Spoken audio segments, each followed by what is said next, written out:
एक दे नाल जो किसी दी आत्मा नाल ठगी मार। गुरु गोबिंद सिंह ने अपने सेवकां नूं समझाउण वास्ते एक गधे दे उपर शेर दी खल पा दित्ती सी। किसी नूं खबर नहीं कीती सी। खास मुखी सेवकां नूं दस दित्ता सीगा और उन्हां ने किले दे बाहर छड़ दिता। लोग सुबह जाण उत्थे उत्थे घर नूं भज्या होण, आके गुरु गोबिंद सिंह कोले कहण लगे महाराज जी शेर है। वो चुप रहे। जेड़ा आवे ऐन जो 5-7 दिन 10 दिन वेख्या तसल्ली हो गई लोगों नूं भी वो पासा जाना ही छड़ दिता भी शेर है। और गधा मौज नाल पट्ठे चुगदा हुंदा सीगा। जदों ज्यादा लोग कहण लगे गुरु गोबिंद सिंह ने की कीता कि राइफलां और तलवारां लैके किले वाला जिहड़ा बार सीगा वो तां खाली छड़ दिता। दूसरे पासे जद फैर कीता गधा डरदा मारिया उधर नूं भज्या। जदों अगों आपदा भाईचारा देखिया गधे आउंदे देखे, उन्हां नूं देख के हींगिया। घुमियार ने सोचिया कि ये तां गधा है। उसने की कीता जिहड़ी उसते खल सी वो ला के परे मारी और छट्टी लद ली। तो लोग सारे जिहड़े कहंदे सी जी शेर है इन्हां दसदे सीगे, वो सारे कहण लगे ओहो सानू तां बेशर्मी आई, ये तां गधा सीगा। गुरु गोबिंद सिंह कहण लगे कोई गल नहीं, डरने की कोई बात नहीं, ये सिर्फ तुहानू समझाउण वास्ते दस्सिया सीगा भी जे गधे दे उत्ते शेर दी खल पा दईए तां ओह शेर नहीं बनदा गा, गधा गधा ही रहिंदा है। इसे तरह जो भगती नहीं प्रेम नहीं साडे अंदर नाम प्रगट ही नहीं, चाहे असीं किसी किस्म के कपड़े पा लीए तो कहण लगे उत्थे नाम प्रगट कपड़ियां दे नाल नहीं हुंदा गा। प्यारे बच्चों और सत्संगी भाई बहनों, जो स्टोरी अभी बाबा जी ने कही है, हम लोगों ने बहुत बार वो कहानी सुनी है, लेकिन मैं फिर भी उसको हिंदी में कहने की कोशिश कर रहा हूँ।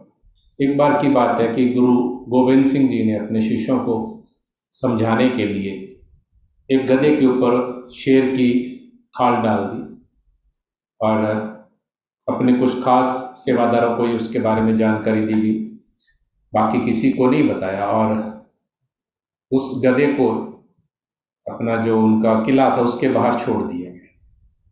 जब सुबह लोग निकले, नॉर्मली जाते हैं लोग सुबह बाहर, और उन्होंने देखा कि एक शेर घूम रहा है। वो सब डर गए और उन्होंने काफ़ी शोर मचाया कि बाहर तो शेर घूम रहा है। उन्होंने बहुत सारे लोगों ने गुरु गोविंद सिंह जी से भी आके कहा कि महाराज जी बाहर तो शेर है।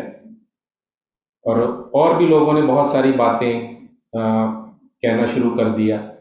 किसी ने बोला कि मेरे पीछे पड़ गया था, वो दहाड़ रहा था। बहुत तरह की बातें, अक्सर हम झूठी अफवाहें बहुत फैलाते हैं, और इसी तरीके से उन्होंने बहुत सारी बातें गुरु गोविंद सिंह जी को आके बताई। संगत में आपस में भी बहुत सारे लोग बातें कर रहे थे, तो गुरु गोविंद सिंह जी चुप रहे।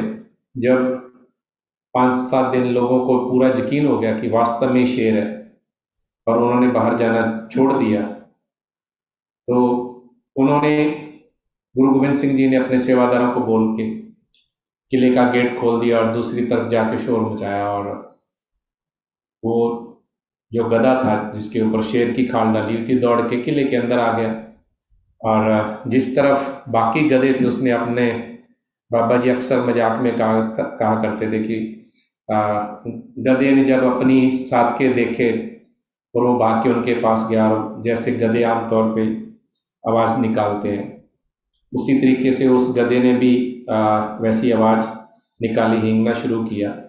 तो कुमार ने देखा कि अरे ये तो गधा ही, उसने जो शेर की खाल थी उसको उतार के फेंक दिया और उसने अपना सामान ढोने के लिए गधे के ऊपर जो भी वो अपना कपड़ा डालते उसने डाल के गधे को अपने काम में लेना शुरू कर दिया। गुरु गोविंद सिंह जी ने कहा कि देखो, सिर्फ और सिर्फ आपको बताने के लिए मैंने ये बात कही थी। आप लोग कैसे शेर शेर चिल्ला रहे थे और बातें कर रहे थे। जब हमें मालूम ही नहीं है किसी चीज़ के बारे में, तो अब शर्म जो आ रही है उसकी कोई ज़रूरत नहीं है। शर्म तो हमें इस बात की है कि हम उसे पहचान नहीं सके।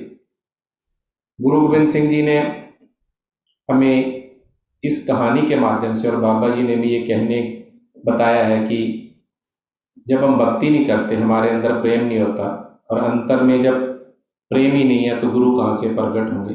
आप चाहे कैसे भी कपड़े पहन लो, कुछ भी कर लो, लेकिन गुरु प्यार के बिना, भरोसे के बिना नहीं दया करते। वो इस प्रोपोगंडे में, दिखावे के चक्कर में गुरु कभी दया नहीं करते।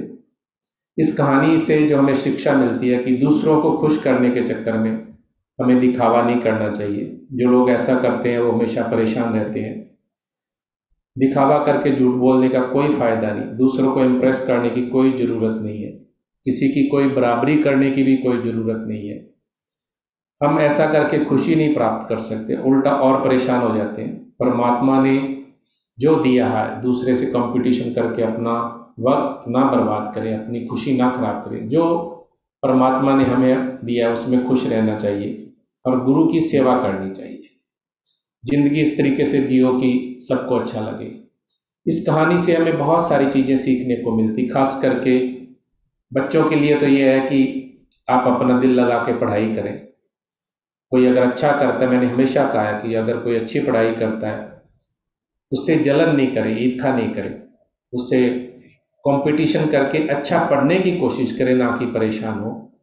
कई बार बच्चे दूसरे बच्चों की कॉपी करने की कोशिश करते हैं, कंपटीशन में जाते हैं और वो बहुत परेशान हो जाते हैं। अक्सर पेरेंट्स देखते हैं वो चिड़चिड़े भी हो जाते हैं, बात बात पे रोना धोना भी करते हैं और असली बात बताते नहीं है। इसलिए बच्चों का खास ध्यान रखना चाहिए। उन्हें कंपटीशन इतना भी मत दो कि बच्चा अपनी सेहत खराब करे, वो नॉर्मल रूटीन लाइफ भी ना जी पाए, लेकिन बच्चे को बहुत प्यार से उस कंपटीशन में ऐसे शामिल करें, उस बच्चे को ऐसे पुशअप करें कि उसको पता ही नहीं चले कि मैं कंपटीशन दे रहा हूँ और मैं किसी की नकल भी कर रहा हूँ, किसी साथ मेरा कंपटीशन है। इसलिए बहुत ज़रूरी है कि बच्चों से बहुत प्यार से ट्रीट करें और उन्हें जो आप करवाना चाहते हैं उनसे प्यार से करवाएं। और दूसरे का कभी भी कंपटीशन के हिसाब से बच्चे को ना बोले कि देखो उनका बच्चा तो बहुत पढ़ता है, वो उनका बच्चा अच्छा है। और अपने बच्चे के बारे में दूसरों के सामने भी हम कई बार ऐसी बातें करते हैं कि बच्चे को बुरा लगता है। आजकल बच्चे बहुत सेंसिटिव है और बच्चों को सब कुछ पता है। अगर आप किसी के सामने अपने बच्चे की बुराई करते हैं तो बच्चे को बुरा लगता है और उसमें हीन भावना भी पैदा होती है। अंदर ही अंदर बच्चे, अक्सर देखा गया है कि माँ बाप से बच्चे थोड़ा गुस्सा भी करते हैं और उनको उस बात की परेशानी होती है और वो अच्छे से पढ़ाई भी नहीं कर सकते। इसलिए बहुत ज़रूरी है कि बच्चे में हमेशा बाबा जी की बात आप सबको याद दिलाने की कोशिश करते हैं कि बच्चे हमारे गुरु की दी हुई स्पेशल आत्माएं हैं। हमारी ड्यूटी है कि हमें इनको अच्छी तालीम देनी है और अच्छी तालीम के साथ इनको संत मत की भी ट्रेनिंग देनी है, बातें बतानी है और अच्छे उदाहरण बनना है। हम अक्सर अगर हम बड़ों के बारे में बात करें, हम बड़े भी बहुत सारी जगह कहना नहीं चाहिए, लेकिन हमारे ऊपर भी एक अच्छे होने की खाल डाली हुई है।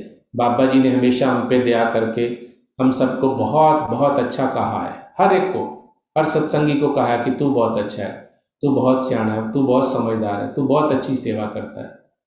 हम सबको अपने अंतर में देखना चाहिए कि क्या जैसे बाबा जी ने कहा और हम फील करते हैं, हम बाहर से फील करते हैं, क्या हम अंतर से भी वैसे हैं। मैं हमेशा अपने बारे में कहता हूँ कि जैसा गुरमेल बाबा जी कहा करते हैं, और सत्संगों में भी हर प्रेमियों ने सुना है, अक्सर बाबा जी सत्संग में मेरा नाम लेते हैं, सुनने में बहुत अच्छा लगता है और बाबा जी मेरे बारे में बहुत अच्छा बाबा जी ने कहा। लेकिन मैं हमेशा ये कहता हूँ कि जैसा बाबा जी कहते हैं, उनकी दया से अगर मैं वैसा बन जाऊं तो मैं जिंदगी जी जाऊंगा।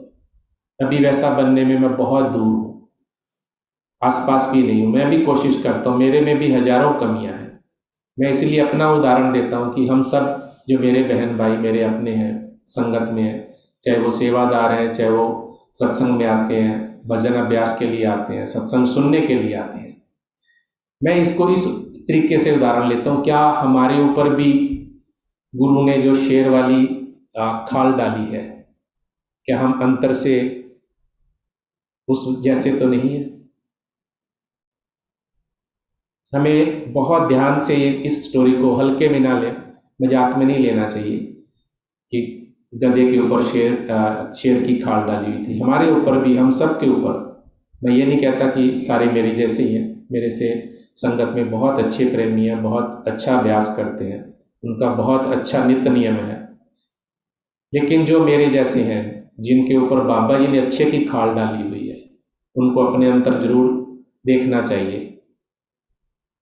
कोई खाल उतारे, कोई हमें वो साबित करे कि तू अच्छा नहीं है, उससे पहले ही हमें अच्छा बनने की कोशिश जरूर करनी चाहिए, ताकि किसी वक्त किसी पल हमें पछतावा नहीं करना पड़े कि हम बुरे हैं और हमारे ऊपर तो बाबा जी ने दया करके अच्छे वाली खाल डाली हुई थी।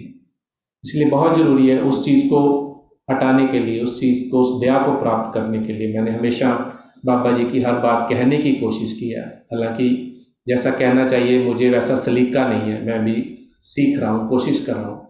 ये भी प्रेमियों की हिम्मत जो मुझे दी हुई है, मैं थोड़ा बहुत कहने की कोशिश करता हूँ, लेकिन मेरा नज़रिया अपने तरीके से इन स्टोरियों में से जो मेरे में कमियां, जो मुझे पता है कि मेरे में क्या कमियां हैं, मैं स्टोरी अपने ऊपर लेके ही उस बात का संगत के सामने रखना चाहता हूँ। मेरा मकसद किसी को नीचा दिखाना या किसी के बारे में बुरा नहीं कहना।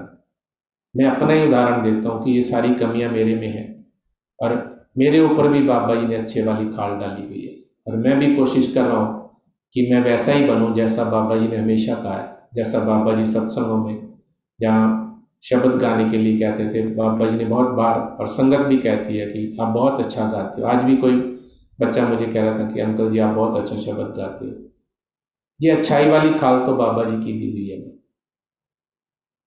मैं वैसा नहीं हूँ, मैं भी अच्छी बनने के लिए कोशिश कर रहा हूँ, और हम सबको बाबा जी के शेर बनना है, ना कि वो खलड़ी वाले। मैं एक प्रेमी से हमेशा, वो उनका कभी कभी फ़ोन आता है तो बहुत छोटा दिल रखते हैं, उनको कुछ भी परेशानी हो तो फ़ोन ज़रूर करते हैं। तो मैं उनको हमेशा मजाक में कहता हूँ कि आप हो तो बाबा जी के शेर, लेकिन वो वाले शेर नहीं जो आपको होना चाहिए। इसलिए हमें बाबा जी के अच्छे वाले शेर बनना है, बहुत अच्छे बनना है, और उसके लिए बाबा जी ने हम पे दया करके हमें बहुत बढ़िया मौका दिया है, एक ऐसा नित्य नियम दिया है कि जिसमें कुछ भी करने की ज़रूरत नहीं है। हर प्रेमी के घर रोजाना बाबा जी सत्संग करने के लिए आते हैं और संगत शब्द गाने के लिए आती है। इससे बढ़िया दया शायद नहीं मिल पाएगी, ऐसा मौका हमें बार बार नहीं मिल पाएगा।